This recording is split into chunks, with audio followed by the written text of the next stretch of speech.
Stephen Sommers. The Mummy has aged very well since its 1999 release, while its two sequels are considerably more frayed. The Mummy follows the travails of Brendan Fraser's Rick O'Connell, Rachel Weisz's Evelyn Carnahan and her brother Jonathan, John Hannah, accidentally resurrecting the evil, 10 plagues-wielding mummy Imhotep, Arnold Vosloo. The Mummy's success led to two sequels, The Mummy Returns and The Mummy, Tomb of the Dragon Emperor, along with The Mummy, the animated series and the Scorpion King spin-off series. While the three Mummy films were all box office hits, The Mummy Returns and Tomb of the Dragon Emperor each have a far less positive reputation than the 1999 original.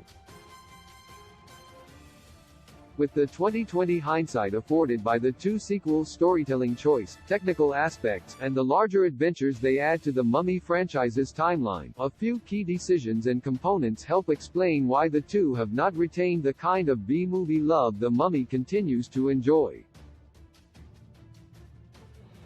Unsurprisingly, all derive in some way from the tone The Mummy established for the franchise, in contrast to that of The Mummy Returns and Tomb of the Dragon Emperor. The Mummy sequels traded scares for silliness. The Mummy was reimagined from the pure horror movie of the 1932 Boris Karloff-led original into an Indiana Jones-style adventure story by Stephen Sommers, but that did not mean that it jettisoned the horror roots of its namesake. The Mummy is very much an adventure-horror hybrid that gradually builds up to Imhotep's revival, with the film emphasizing him as a rampaging monster whom Ardith Bey Oded Fair refers to as the Creature. While Imhotep's plague usage creates a plot hole, it still adds tremendously to his frightening menace. The scenes of Imhotep draining the life out of his victims are also presented as supernatural slasher movie kills to be turned away from in Revulsion, Imhotep's henchman Benny, Kevin J. O'Connor, doing exactly that. Any and all traces of horror elements or genuine scares were completely abandoned in the Mummy sequels. While this is probably in the aim of emphasizing the globe-trotting quest format of the series, the Mummy sequels adopted a genuinely silly tone as their new groove. The plots of both The Mummy Returns and Tomb of the Dragon Emperor also effectively had the adventure-driven Mummy franchise follow video game-like rules for the protagonists to achieve victory. Evelyn's line "Jonathan, throw it. Kill the Scorpion King. Send his army back to the underworld," exemplifying that in The Mummy Returns. Of course, the checklist-like story format of the Mummy sequels was not the only reason for them losing their capacity for fright. The CGI of the Mummy sequels was a major downgrade. The Mummy remains a shining example of CGI executed extremely well for its time, making great use of the sand of Egypt's deserts as their major tool, while Imhotep's plagues and his desiccated body largely holding up over 2 decades later.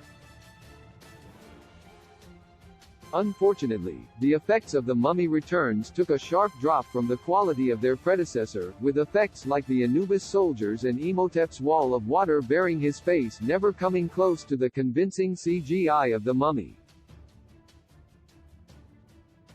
Comparatively, Dwayne Johnson's role as Scorpion King also stands as one of the most memed examples of jarring CGI ever created. While the effects of Tomb of the Dragon Emperor were certainly a step up from those of The Mummy Returns, they still pale in comparison to the accomplishments of The Mummy's very persuasively realistic effects. The Mummy sequels had another major problem in how they handled the villains following after Imhotep. The Rock Jet Li villains were very underutilized, with bad CGI of their own. Long before Dwayne Johnson became the biggest movie star in the world, The Mummy Returns was marketed extensively on his big screen debut at the height of his pro wrestling career. The Rock himself only appears in the film's opening prologue, with the Scorpion King built up as the ultimate final boss and hamstrung in the finale by the aforementioned terrible CGI scorpion creature.